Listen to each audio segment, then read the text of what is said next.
Assalamualaikum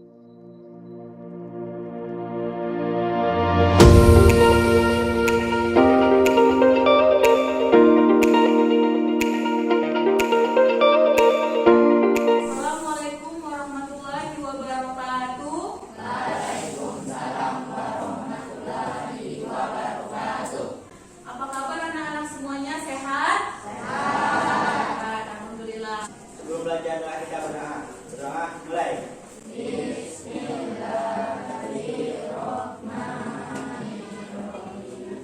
Rabbi kubillahi rabbak wa bil islami wa bil muhammadin nabiyya wa rasulah. Rabbi zidni ilma warzuqni fahma. Amin. Terima kasih Siswi, silakan duduk kembali. Siapa yang tidak hadir pada pagi hari ini? Adli. Kemana Adli? Izin. Adli izin sakit ya. Satu orang saja yang tidak masuk. Yang lain hadir? Satu lagi siapa? Randi. Oh, Randi. Randi kemana? Izin juga. Berarti ada dua orang yang izin ya. Kemarin kita belajar tentang apa? Tunjuk tangan. Aprilia, belajar tentang apa kemarin kita? Tentang sistem peredaran darah. Ada lagi. Neza, belajar tentang apa kita? Tentang komponen penyusun darah. Kita beri tepuk tangan pada teman-teman yang sudah mengingat kembali materi sebelumnya ya. Ibu akan mengetes kalian dulu, pretest ya. Siapkan HP kalian semuanya. Ibu kirimkan linknya ke WhatsApp biar mudah ya. Kita lihat sementara ini pertama Kasih, kedua Sandy, ketiga Bella. Ya, ini hanya sementara saja ya. Kemarin kita sudah belajar tentang komponen penyusun darah. Darah itu dipompakan ya, darah itu dipompakan oleh salah satu organ yang ada pada tubuh kita. Nah, organ ini sangat penting ya, sangat penting dan harus ada di dalam tubuh kita ya. Nah, terus organ ini fungsinya itu untuk memompahkan darah ke seluruh tubuh, ke seluruh bagian tubuh. Termasuk khususnya itu adalah memompahkan darah ke ruangan-ruangan pada organ tersebut. Nah, jika kalian ingin mengetahui organ apa itu, coba kalian pegang dada kalian sekarang. Adakah yang berdenyut atau yang berdetak? Tunjuk tangan. Selo, ada? Ada. Organ apakah itu? Tunjuk tangan. Weli, organ apa Weli? Jantung, ya. Nah, jadi organ yang bertugas memompahkan darah ke seluruh tubuh manusia disebut dengan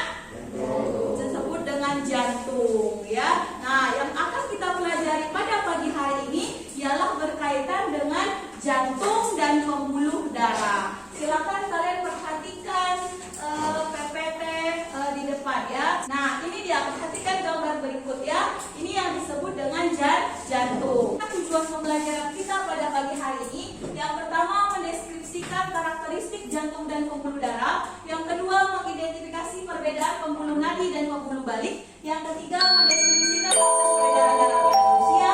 Yang keempat menganalisis faktor-faktor yang mempengaruhi frekuensi denyut jantung. Dan yang terakhir adalah menyajikan hasil percobaan tentang pengaruh jenis aktivitas, intensitas aktivitas, serta jenis kelamin dengan frekuensi denyut jantung. Jenis dan teknik penilaian ibu ada 3. Yang pertama penilaian sikap, yang kedua penilaian pengetahuan, dan yang ketiga adalah penilaian keterampilan. Silakan kalian duduk berkelompok sesuai dengan kelompok yang sudah dibagikan.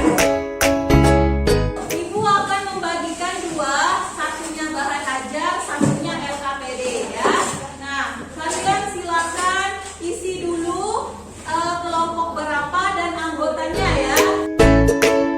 Ibu akan memutarkan satu video. Nanti dari video ini kalian buat satu pertanyaan yang dituliskan pada kolom yang ada di LKPD sambil berdiskusi dengan kawan apa sih pertanyaan yang bisa dibuat dari video tersebut. Dalam periode tertentu, denyut jantung memiliki irama yang menandakan apa yang sedang dialami oleh jantung dan tubuh kita. Bila irama jantung teratur, kondisi tubuh kita dalam keadaan normal.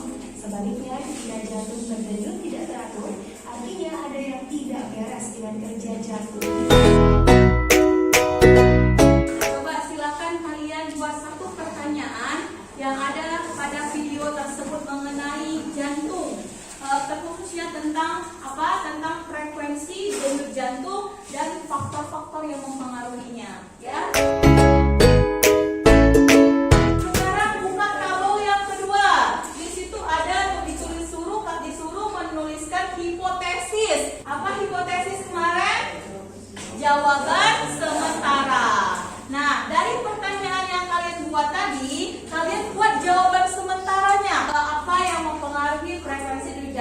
misalnya kan, nah kalian jawab dulu di situ menurut sepengetahuan kalian jawaban sementara.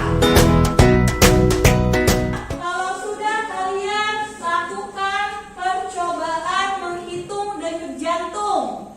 Nah, ayo, satu laki-laki, satu perempuan, silakan dibaca dulu per aktivitas yang ada di Delta PD. Ayo, pakai stopwatch yang ada di HP. Misalnya Kevin coba maju ke depan, Kevin. Kalau yang pertama itu aktivitas apa? Nah, berarti duduk tenang, kita berdiri di depan. Nah, nanti Kevin megang denyut jantungnya, boleh di sini, boleh di sini. Ini terserah mana yang terasa detak jantungnya. Satunya Bintang nanti menggunakan HP untuk hitung menggunakan stopwatch. Nah, begitu ya. Itu duduk tenang. Terus dia ada dua, ada satu laki-laki, satu perempuan. Jadi dalam satu kelompok itu ada satu laki-laki, ada satu perempuan yang dihitung denyut jantungnya ya. Nah, kemudian berjalan santai. Coba, Fit, gimana memperagakan berjalan santai? Berjalan santai, Fit. Nah, berjalan santai ya. Nah, nanti berjalan santainya itu dalam waktu 1 menit. Nanti masing-masing orang di kelas ini saja berjalan santai saja dalam 1 menit. Dihitung dalam 1 menit ya. Sampai setelah itu berlari kecil. Coba gimana? Berlari kecil. Ya, dihitung juga nanti. Laki-laki dan perempuan per menit. Ada per menit, ada 1 menit, ada 2 menit. Paham? Paham. Silahkan lakukan dan isi tabel.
Bagaimana keadaan detak jantung orang sehat? Bagaimana frekuensi denyut jantung ketika kita sedang beraktivitas? Apakah jenis kelamin dan aktivitas mengalami frekuensi denyut jantung? Buatlah dugaan atau jawaban sementara dari siswa gizi sekalian. Keadaan detak jantung orang yang sehat yaitu teratur dengan denyut jantungnya antara 70 sampai 110 degupan. Frekuensi denyut jantung ketika beristirahat per detak lebih sedikit dibandingkan dengan ketika sedang beraktivitas. Ketika beraktivitas, detak jantung akan lebih cepat. Jenis kelamin dan aktivitas termasuk faktor yang mempengaruhi denyut jantung.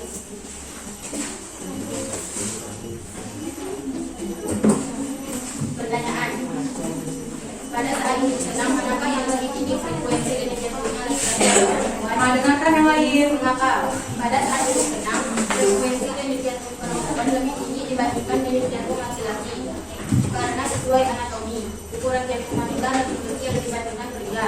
Jantung lebih kecil memerlukan detak yang lebih cepat untuk memompa darah dengan jumlah yang sama di dalam tubuh dibandingkan jantung laki-laki yang lebih besar. Detak jantung rata-rata pria adalah di antara 10 sampai 2 atau lebih, dan detak jantung rata-rata wanita adalah di antara 8 sampai 82.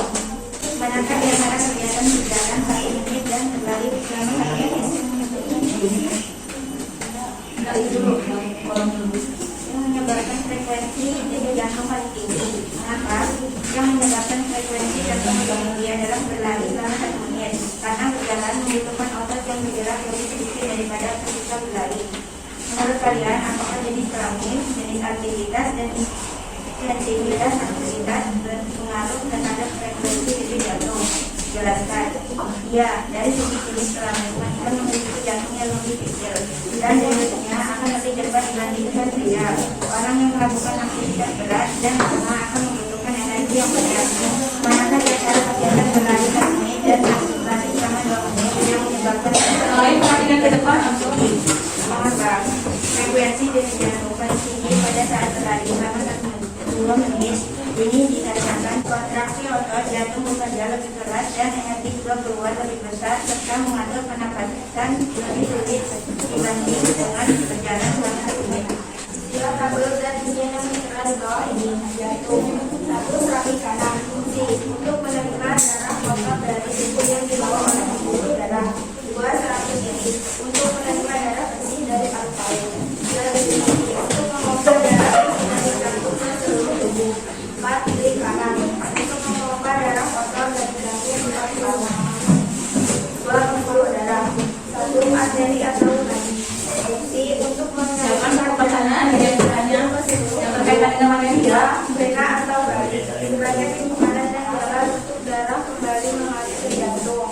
3. Kapiler untuk menyaring dan menyerap cairan tubuh serta tempat terjadinya pertukaran oksigen dan karbon dioksida. Mengalir atau bagian mengenai proses peredaran darah dari jantung hingga kembali ke jantung. Kembali kiri, seluruh tubuh, serambi kanan, kiri kanan, paru-paru, serambi kiri, kiri.